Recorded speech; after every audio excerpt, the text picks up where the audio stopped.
Hi everyone, in this video I want to share with you an SEO strategy. So this is 3 steps that I always do before I start creating a new listing. And it's incredibly important because usually when I tell people what they need to do to start their Etsy shop is that they need to create new listings. And you will hear this over and over and over again that you need 100 listings. And my idea is that you need research before you create the listings, because if you choose the listings at the wrong time, they will not generate the wanted revenue. So we can do this in a more efficient way, in a smarter way, and I want to share with you my strategy. The first step is to just go to Etsy, choose an idea you're gonna do. So it could be a Canva template, it could be a digital planner, whatever it is, and then I add a space, and then I look at all these other suggestions that Etsy itself is giving me. If Etsy is suggesting it, that means that people are searching for it, and of course they want to help their customers, so this is what we pay attention to. So I'm going to choose Canva template business for this one, and then we just have all these options. I'm gonna ignore these and I'm gonna look at everything and then look for the badge that says bestseller. Now, it doesn't have to be bestseller. It is sometimes that you will not see it because it's a sale. But when I do see it, I'm gonna click on it, right click, and I will open it to the next tab. And I'm gonna do it with multiple ones that I see the bestseller sign. And let's say this one. So there's quite a few on this, which is already a good sign for me. So that's it. That's the first little step we do. After that, once you find a shop that has a bestseller, what I like to do is I like to open a new window with it. Duplicate it, and then I'm gonna go to the shop itself. So we're gonna click on the shop, and then inside the shop, especially if it's a smaller shop that has 15,000 or 1,500, sales, is not that big, so it's even more promising, because if they have a bestseller already, that's a good sign. Another thing I look at is when they say over 20 people have this in the cart. So again, it shows me that it's a good product. I already have this product open, so I'm not going to open it again. But let's see, this one we could open, and that's basically that. Now, if the listing has 20 in a basket but doesn't have a bestseller, I still pay attention to it, because the possibility is that this is a brand new listing. Another thing I always look at is the reviews. So if you compare the two invoices we had, for example, this one had 16 reviews and this one didn't have any. What we do next is we copy the data to our Google Sheet. So I'm gonna copy this. So I'm gonna copy the listing name, and I just and I just add it here. And then I'm gonna copy the title. So I add it here. So I'm gonna add it over here. And I don't know if you know, but actually Google Sheets in general, so let me copy this again, has this function, which, let me move myself a little bit. Here you go. It has this thing where it says split text to columns, and then I can choose the sign. So I'm gonna choose custom and add the sign, and now as you can see, they're all splitted. So I do use this, but I don't do it every time. So the way I do it personally is I have it in my big list where I have most information, and then once I choose a listing, I'm gonna create a new sheet, and inside that sheet I'm gonna paste it, and then I'm gonna split it to columns, add this sign, and then I'm gonna add multiple ones. So then let's say I see that this is the first keyword they focus on, and obviously the first 3 keywords are the most important ones in titles. So then I will copy this, go in Etsy and look some more, do some further research. But we're at this stage now, so let's stay here. And then here I mark whether it's a bestseller or not. So in this case, it is. I forgot here it is. Next thing I look at is how many reviews it has. So it has 16 reviews out of 127, and I mark both of those numbers. So it's 16 out of 127. And that's very important because it shows me how popular that product is in that store. It shows me if the store has a lot of reviews already, or it is the majority of the reviews. And in this case, 20 reviews out of 127 is quite a big chunk. And next thing I also sometimes do is I look at all the shop reviews. I go to most recent, and sometimes I find a product that's working for them really well right now. So for example, they have letterhead, template, inventory, and so on. And if I see that some of them are repeating, they're not repeating right now, then I also add them to my list. So that's it. Now for this part, usually the first step for me is to just have them here, and I usually don't add these numbers until later. So, but this is because I'm lazy. But for you, I mean, because for me, it's I see it from the reviews, and then if I choose, or if not, not. But because it's a bestseller and things like that, I'll probably add these numbers. And of course, all of these numbers change daily, but still it gives you a better perspective of what's going on, and you don't do your research every day from scratch. So the thing is, and I've shared the strategy before, but in case you don't know, and it is a really good one, you can go to eRank and you can do it 25 times a day, and honestly that's more than enough. So you would click compare listings. I personally even like that I can only do it 25 times a day, because I love doing research, so I could do it forever. So I think it's a good limit for myself, so I don't do too much. So then what we do is we just add this link over here to our eRank. So I'm just gonna add it here, paste it, and then let me show you the full window. So then I just choose whichever it is, and then I just add multiple listings here. So we're gonna add it here, and then I can add the other ones that I had before. So we're just gonna add them here. And after you're done with 4 listings, all you need to do is you need to click, I don't know why it's showing me like this. This page normally isn't like that, but something happened. Oh no. Great. Okay, so you go to listings, compare listings, and now it's gonna be fine. So I just add my links over here. And after I add my links, I'll just click compare, and it will compare the listings. Now in this video, I'll also share with you the pricing strategy. But that's after I do this. So if you want to skip to that, I'm gonna have a timestamp in the comments as well.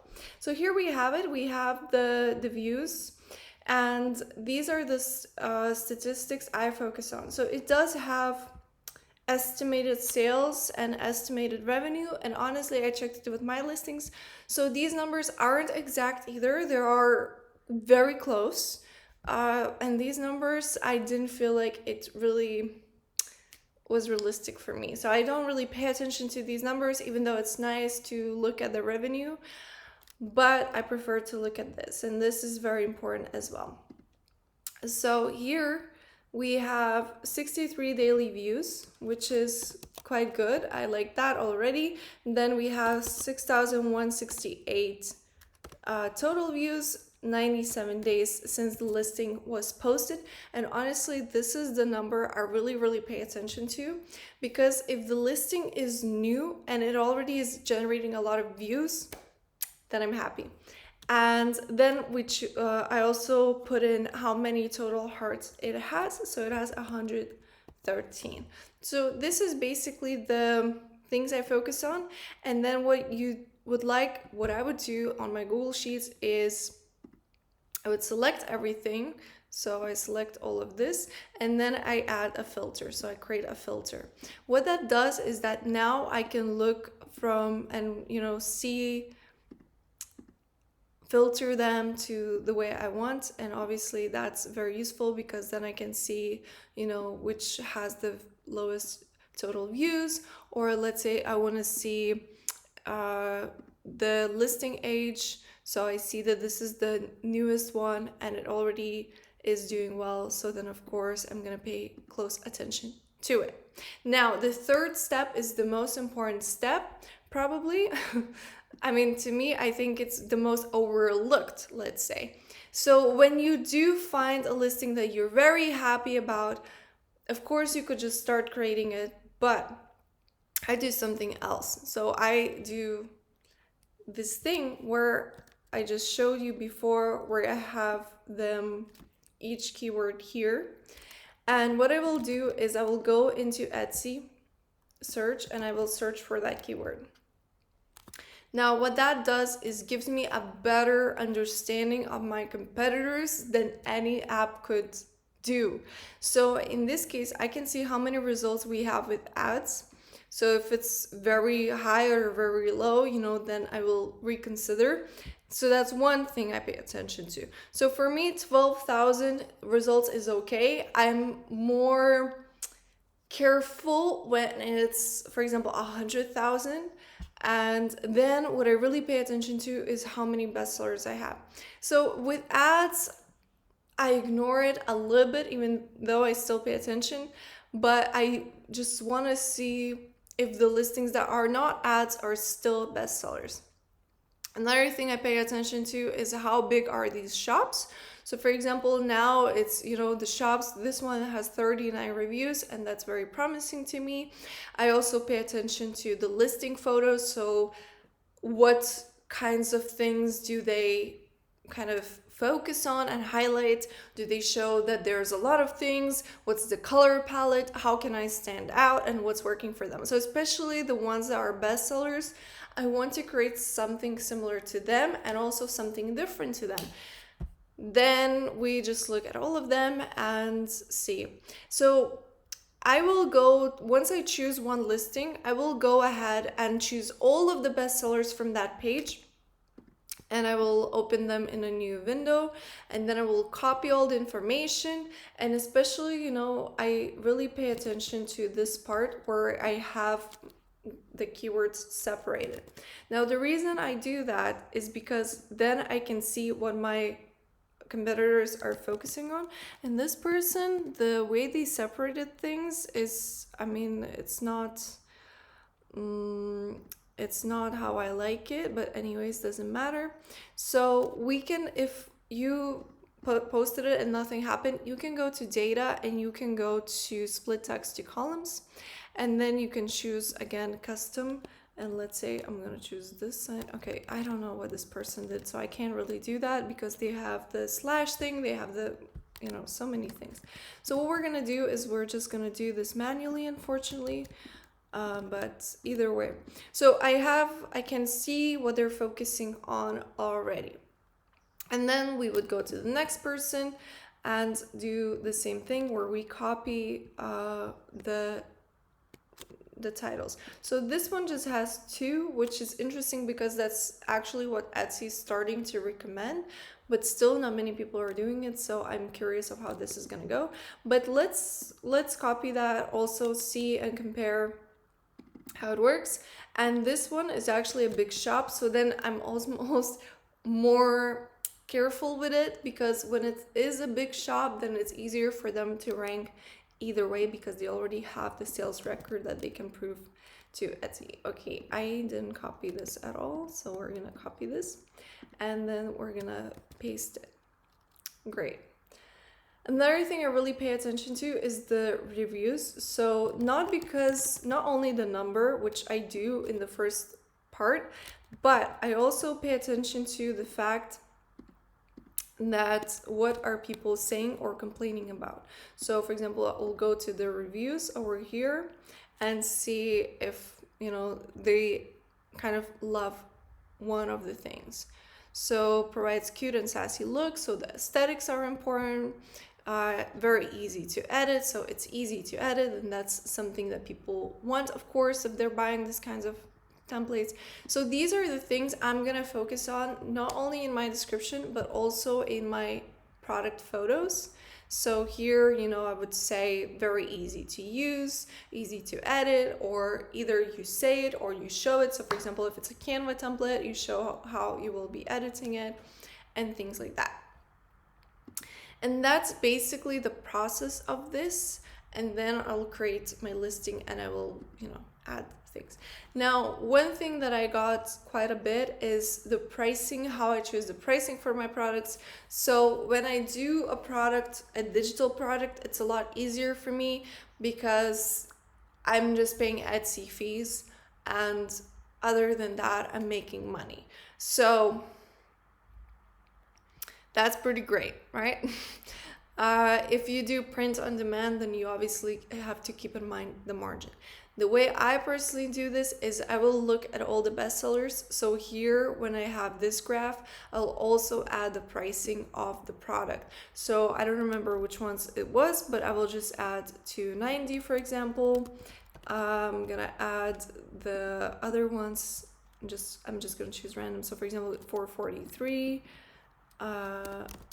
and 117. So let's say that's my general view.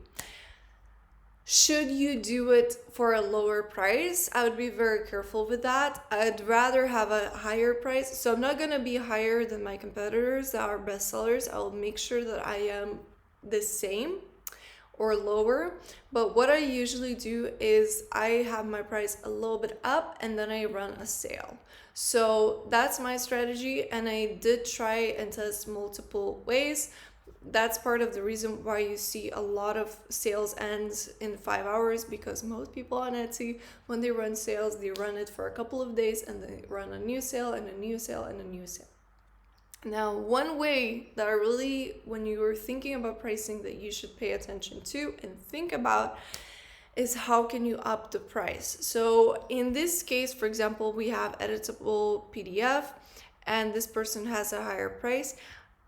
If you compare the two listings, this person, you have more templates where they can edit it. So they can have it in Excel, Google Sheets, they have a PDF and things like that. So that's kind of their value proposition, why you should buy it to a more expensive price.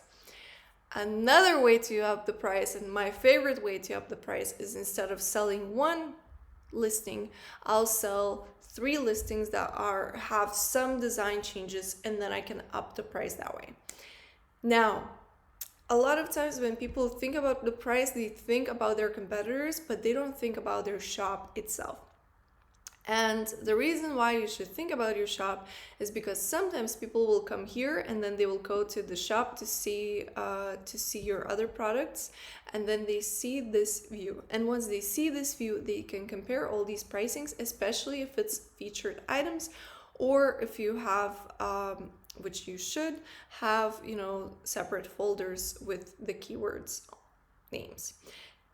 So here, if I had, for example, these 3, they're all the same price. These are cheaper, but basically there's nothing that really stands out, but you see that there's a custom one that's more expensive. But what I'm coming with this is that if you have a bundle here and they see that it's good value for money, so for example, let's say this is €2, and then this one is 4 something, they will compare those prices with each other. So what I like to do is I like to have one more expensive product, so that could be a custom product like they have it here, and I like to have one bundle, so, and sometimes even multiple bundles. So I'll have one product that has 2 invoices, one product that has 5 invoices, a custom product, and then one template. And that gives you a broader view of your pricing, and that changes the perspective. The thing is that people will compare your prices to your competitors because it's Etsy. If you had your own website, it would be different, but you can also compare it with you personally. So for example, if I go here and I choose this template, you'll see that if I go lower,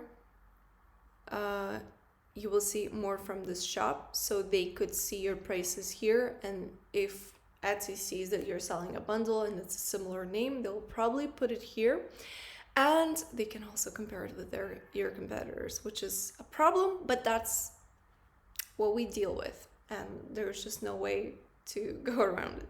So if your price is a lot higher, for example, if everyone's selling it for 3 to 4 euros and yours, or dollars, doesn't matter, and yours is $10 or $15, it's a problem. right? Because it's just too much of a difference. Now, if your product is very cheap, I would be very careful with that, and I would try to have my prices higher if I can. So basically, I start with a higher price and then lower my price if the product is not selling. So I would either run a sale or I'll just lower the price and see where it goes. Because the truth is that it's easier to, you need to know, well, first of all, it's also, perception. If people see you as a cheap shop, then it's kind of tricky to go back from that. But more importantly is that if you can sell it higher, you want to sell it for a higher price. That's it. So, and when should you change it? Well, depends. If you are a brand new shop, then maybe you wait 2 to 3 weeks to see what's going on.